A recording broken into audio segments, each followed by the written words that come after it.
HighBridge, a division of Recorded Books, presents The Job, Work and Its Future in a Time of Radical Change by Ellen Ruppel Shell. Read by Chris Sorensen.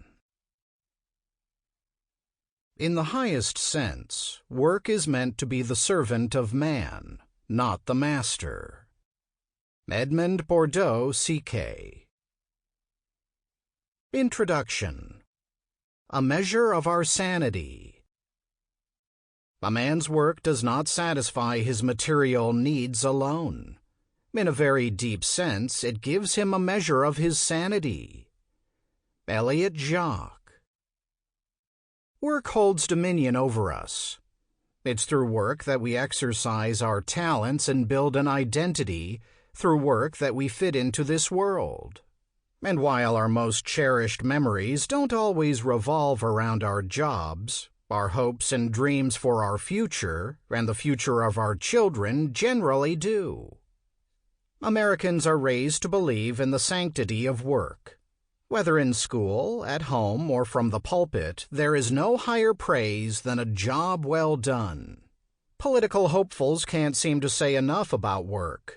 In stump speeches, the word or its equivalent is more common than liberty and justice combined. In most matters rhetorical, even freedom takes a back seat to work. Little wonder, then, that Donald Trump's campaign was built on a vow to return real work to America's shores, to wrench 25 million jobs back from the grip of not fair trade treaties and bad deal immigration policies, and lay them at our feet like the spoils of war.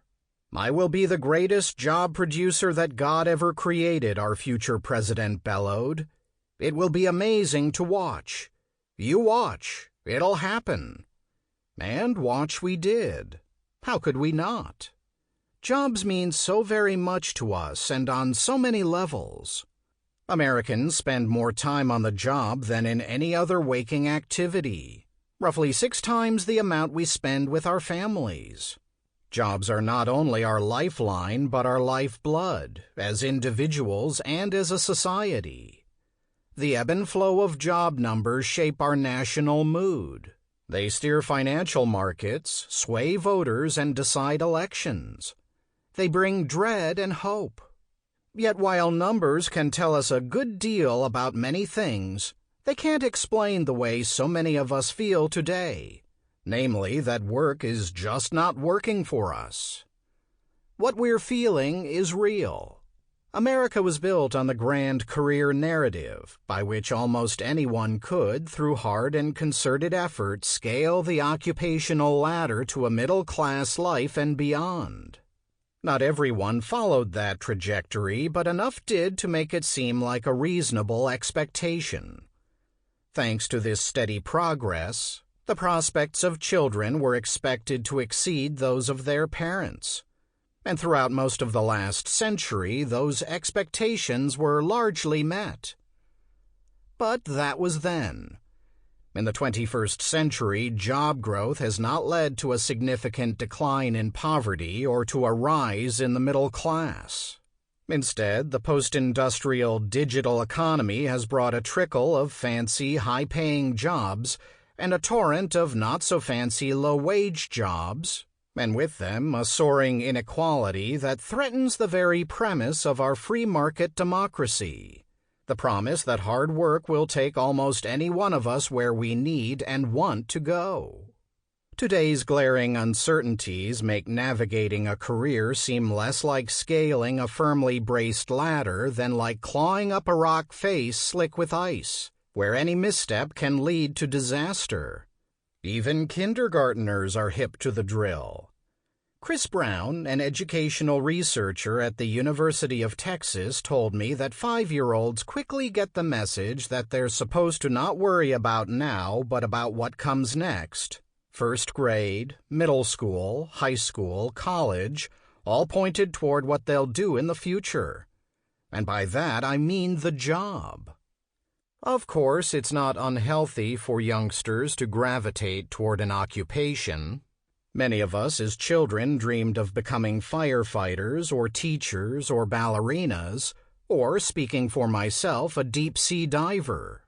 But how many of us recall our 5-year-old selves being worried about getting a good job? A middle-class kid with dreams of becoming a deep-sea diver is one thing. A middle-class kid growing up fearful of her future is quite another. This was not supposed to happen. On the contrary, the digital age promised abundance via unfettered access to information, networks, and markets by which each of us would captain our own destiny. Certainly that promise was fulfilled for some, but technology did not, as predicted, level the playing field. On the contrary, it rutted that field with steeper peaks and deeper pits. We've been taught to believe that the best way to prepare for a life of good work is to hone our skill set through formal education or training or a combination of both. But as we'll see, this advice is incomplete, as it fails to fully acknowledge that progress has its price. One of the central lessons of artificial intelligence is that a variety of tasks that are easy for humans are difficult for machines, while a variety of tasks that are difficult for humans are easy for machines. For example, the tasks of giving manicures and pedicures or placing water glasses just so on a restaurant table, while rather easy for many humans, can be extremely difficult for a machine, while tasks that involve high-level reasoning, bookkeeping, accounting, many banking functions, and the analysis of legal documents and medical scans are relatively easy for machines. For this and other reasons, skilled middle-wage jobs are often more at risk of being reduced or eliminated by technology than are many low-paying jobs. The middle is under siege, and this does not bode well for our sweet American dreams. A 26-year-old entrepreneur I spoke with in Detroit put it this way: "The Internet hollows out the middle and elevates extremes. What's in trouble is the in-between. To understand how this plays out on a corporate level, think about how we buy books. Customers can go online to track down rare volumes at a tiny bookstore run by some grumpy old guy, so there is still that niche market. And then there's the mass market, which is Amazon. But the people who worked at Borders Books and companies like it, well, let's face it, those jobs are gone. And what's true for books is true for so many other industries. Most industries, actually. The mantra of our time, average is over, comes laced with an implicit threat that the middle no longer exists. That if you're not at the top, you're at or falling toward the bottom. But by definition, not all of us can be better than the rest. Rather, in most things, people tend to fall along a normal curve, a sort of inverted letter U with small numbers of us at each end and the vast bulk of us crowded in the middle.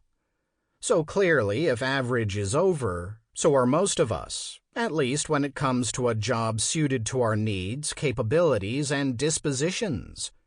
At least that's what many pundits argue and many of us have come to believe. The mounting pressure to excel or to step aside for those who do pits us against one another, and not in a good way. In matters of income, most of us rank so far below the top that the winners might as well inhabit another planet. A mere 1,600 Americans possess as much wealth as the bottom 90% combined. Such dramatic disparities have ramped up public expectations of what a job should and can do to elevate us above the norm. And it has inclined us to adopt and even rationalize winner-take-all behaviors and policies that undermine our ability to be happy with or make meaning from our work. Matters of national policy do, of course, play a role in this book. But my motive for taking on this thorny, contentious, and for me fascinating topic was as personal as political. As a parent and a teacher, I could hardly avoid the issue. I'd witnessed the confusion and paralyzing anxiety in so many kids and the growing resentment and anger in so many young adults. I'd seen how the shameless shilling behind making ourselves and our children job-ready diminished our educational system and weakened our convictions. I'd watched as almost any accomplishment, no matter how trivial its purpose, was applauded if it boosted a resume, and also watched as so many heartfelt endeavors with no clear self-promotional payoff were devalued, neglected, even mocked and ridiculed. I'd seen firsthand how the mounting anxiety over jobs was transforming many people, especially the young, into risk-averse strivers terrified of making the wrong move. Memorably, one of my own students saw no choice but to drop his selfish literature major to pursue a practical business degree, for which he confessed he had little aptitude and no stomach. And I'd seen these personal observations reflected in our national panic that somehow our economy and our workforce were losing ground to shadowy, unknowable foreigners in China, India, Mexico, and other nations whose citizens were also struggling to make sense of an ever more fickle and precarious global economy. No question, work has changed in America and around the globe. The offshoring of jobs, both blue and white collar, and the rise of contingent gig work have added to our unease. The contract between worker and boss, the trade-off of loyal service for security, is no longer implicit, and technology seems to have grown a mind of its own. These and other factors have turned work into a problem that, as a nation, we seem unable to face, let alone deal with openly and with courage. This book is a heartfelt leap into the breach. I won't promise easy solutions or even attempt to convince you that there are easy solutions. Rather, my intention is to roil the waters, to challenge received wisdom and expose hard truths, not a few of them urgent. For after all, in the broadest sense, the way we work represents our most profound engagement with the world, both individually and as a nation. One caveat. While I think you'll agree that a national conversation on work and its future is both essential and long overdue, you may doubt that the current state of public discourse is up to the task. Your skepticism is justified. In an era where vapid pandering and partisan vitriol can pass for reasoned argument, when empty rhetoric comes disguised as a promise, we will bring back coal mining, and promises come cloaked as done deals, 25 million new jobs, it's hard to imagine a fruitful dialogue on almost any topic, let alone one so complex. So, before going further, I'd like to acknowledge two very real but surmountable obstacles. The first obstacle is the underlying assumption of scalable efficiency as the essential driver of progress. That assumption no longer holds in the way it once did. In the industrial age, the push for efficiency led employers to tightly specify tasks and standardize them under a theory of organization that relied on people fitting into narrow roles, be it shoveling coal to stoke a furnace or trimming cloth to make shirt collars. This was the logic behind the many innovations that de-skilled labor, a strategy that was highly disruptive over the short term but of great economic and social benefit over the long term. Thanks to automation, we could make more for less, thereby increasing productivity and growth while lowering prices. And throughout the industrial age, many workers, especially those in sectors affiliated with a labor union, were rewarded for their increased productivity with a steadily increasing wage, solid benefits, and in some cases greater control over their working lives. Growing efficiencies increased prosperity, reduced poverty, and stabilized democracy. Enhanced productivity contributed to the rise of the American middle class. But in the digital age, this logic is flawed. Our sometimes unquestioning pursuit of efficiency has led us to underrate the importance of quality of both work and life. It has led us to judge farmers not by the nutritive value or taste of their produce, but by its price. Doctors not by the lives they save and better, but on the number of patients they treat.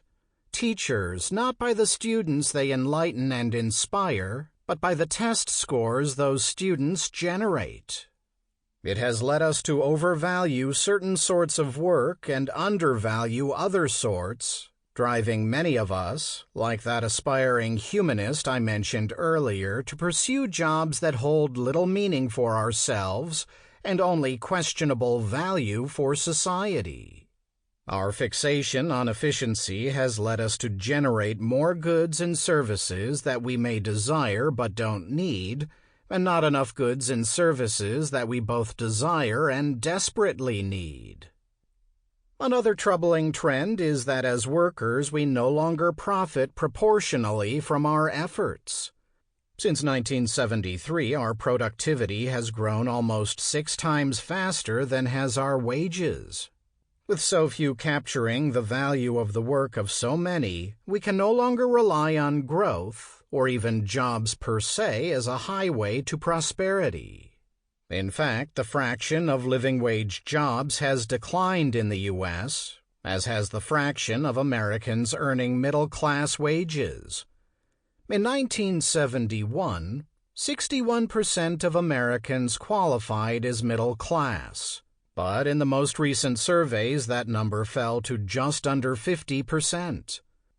One of the goals laid out in this book is that we recalibrate our metrics to balance the endless quest for worker efficiency and productivity with our indelible human need to be productive and to be fairly rewarded for our contributions. The second obstacle to an open and honest dialogue is the assumption that acquiring and sustaining good work is by its very nature a winner-take-most proposition by which the victories of the few condemn the many to defeat. On its face, this assumption might seem justified. For many of us, the job hunt has become a sort of hunger game, a cutthroat competition to survive in a world where jobs have been automated away or shifted from higher-wage nations like the United States to lower-wage nations like China and India. Donald Trump acknowledged and exploited this trend when pledging to bring jobs back home. The problem with this claim is that in a global economy, not all jobs have any particular home. Many can happily land almost anywhere, and when they land in low-wage nations, the benefits sometimes return to American consumers in the form of lower-priced goods. So, while I do not argue that jobs be farmed out willy-nilly to the lowest bidder, nor do I argue that jobs remain in nations no longer suited to host them. Indeed, another premise of this book is that while many American jobs have succumbed and will succumb to the 1-2 punch of globalization and automation, good work is, in practical terms, infinite, expansive enough to meet the demands and needs of all who seek it, no matter their nationality. All of which raises the inevitable question: what do we mean when we talk about work?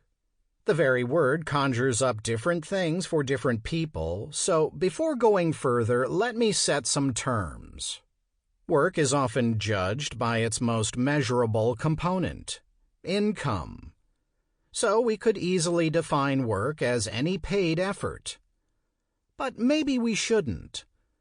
Certainly, this one-dimensional view of work is incomplete, as it tends to legitimize work only of a certain sort while discounting work of every other sort.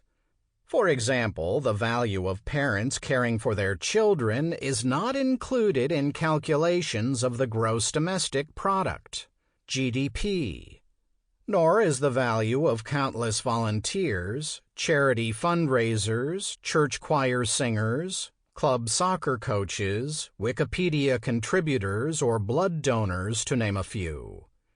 And yet this unpaid work is typically of great value, certainly of equal or even more value than many forms of paid work. Volunteer firefighters and pro bono attorneys provide real benefit to our society and communities, yet it's not at all clear that the same can be said of cigarette manufacturers and creators of online pop-up ads, no matter how well they're paid. So I think we can agree that good work can be and often is precious beyond its market value. Nonetheless, in what follows, I default mostly to the sort of work that brings a paycheck. An all-embracing definition, one that included any activity that brings value to oneself or others, would lead us down a rabbit hole of ambiguity and equivocation. Still, whenever possible, I try to draw a distinction between work and a job. Work is a natural human inclination. Infants work to find their toes, to smile, to make their needs known, but as we'll see, no one is born with a natural inclination to hold a job. Traced to its 16th century origins, the word job is defined as to rob or cheat, a sordid bit of business meant to extract money from others. While surely many peasants and craftspeople dreamed of owning land or workshops in which to make their mark, it's unlikely many dreamed of earning a wage by helping others to make theirs. It was not until the industrial age that the term job broadened to engulf work, as though work were a mere subset of job. But of course, it's the other way around. A job is a mere subset of the far larger universe of work, and not necessarily the most desirable or stable corner of that universe. A job, no matter how good, can turn on us, while good work, I think most of us would agree, never does. Jobs then have their limits, and in the digital age those limits loom large. At this writing, the official unemployment rate has reached a 17-year low point, but that brings many of us little comfort. It's the quality of jobs, not the quantity, that has come to matter most, and in many cases the quality is just not there. The most recent government statistics indicate that half of all American workers earn less than $30,000 a year, and only about a quarter make more than $50,000. Meanwhile, the cost of almost everything that matters continues to climb. Annual premiums for family health insurance plans average north of $12,000, with a whopping $8,000 deductible. In two-thirds of the country, the rise in housing prices outpaces wage growth. College tuition, which once consumed just a modest chunk of the average worker's yearly income, today eats up roughly 30%. For in-state public school tuition, excluding housing, books, fees, and other related costs. And the cost of daycare? Just ask any parent of young children. For a growing number of Americans, then, having a job is not enough. So does this mean that jobs as we know them are fading? Some say yes. The young Detroit entrepreneur I spoke with saw things this way. In the future, work will be seen more as outside the employment context. Work outside the employment context. That is quite a concept, and one we'll explore in depth later in the book. But first allow me to set a few more guideposts. Work is a sprawling concept and difficult to capture in the abstract. So, throughout the book, I've tried to ground the narrative in actual working lives. A marketing executive in eastern Massachusetts reinventing himself when his job is downsized, a former marketing manager whose job once was to help companies ship jobs overseas, an auto worker in the Midwest retraining for a job in advanced manufacturing, a disillusioned 20-something accountant in Manhattan, a father of 3 in Charlotte, North Carolina, passionate about his job at a convenience store chain, a Cleveland-based Army veteran and one-time cocaine dealer who found salvation through the promise of ownership at a commercial laundry, an art school dropout shaping the look of Hollywood blockbusters from her cottage in southern Maine, young men in rural Kentucky contemplating a future beyond the coal mines. We'll hear their stories and those of firefighters, zookeepers, hospital cleaners, motorcycle designers, and a China scholar turned real estate agent, among others. And to help make sense of all this, we'll also hear from workers of another sort: economists, philosophers, psychologists, computer scientists, sociologists, and historians. Their insights are likely to surprise you, and perhaps even incline you to see work, including your own, in a stark new light. This book is divided into 4 sections that proceed in a roughly linear fashion, with a few detours from the problem of work to intriguing, even exciting remedies.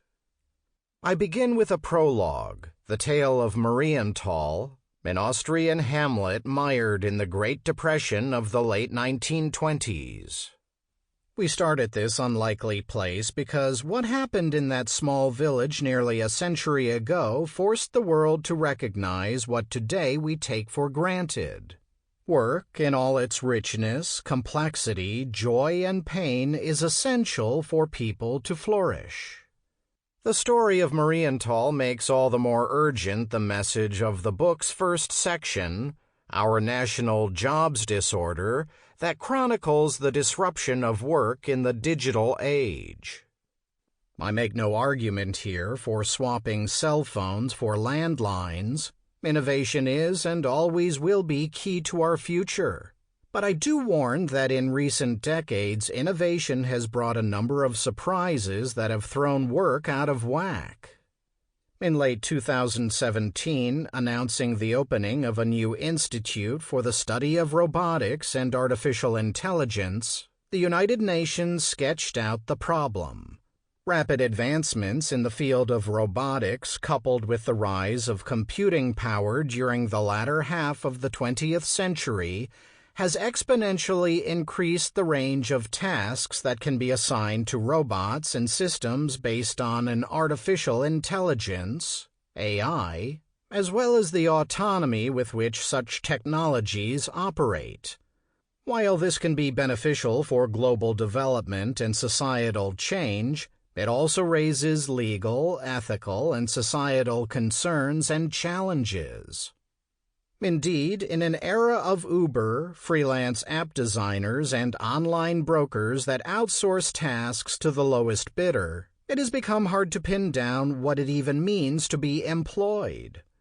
We're reassured that technology that destroys old opportunities will be applied to create new opportunities for more than a favored few, but the question is, how? Faced with this dilemma, economists and computer scientists, who just a few years ago scoffed at the specter of technology replacing human intellectual capital in the workplace, now warn that it is doing just that. In this section, we take a hard look at these and other less visible forces shaping the way we work, and the powerful influence these forces have over our democracy, our economy, and our lives. The book's second section centers on the psychology of work. How do we make meaning from our jobs, and from what aspects of work do we derive our identity? We may assume that meaning is conferred by our employers and that our identities are linked to the institutions that employ us. Fair enough. But what happens when we don't identify with the goals of our employers, when we don't feel valued by our employers, or, as is increasingly common, we are not employed by any particular institution? Under these conditions, with what do we identify, and how do we make meaning of our work? In addressing these and related questions, we are guided by a number of big thinkers, among them Yale Management School psychologist Amy Wrzesniewski, whose work is making sense of how we make sense of ours. She has shown that what we do for a living does not always determine how we feel about what we do for a living, At least not in the ways we have come to expect. Sample complete. Ready to continue?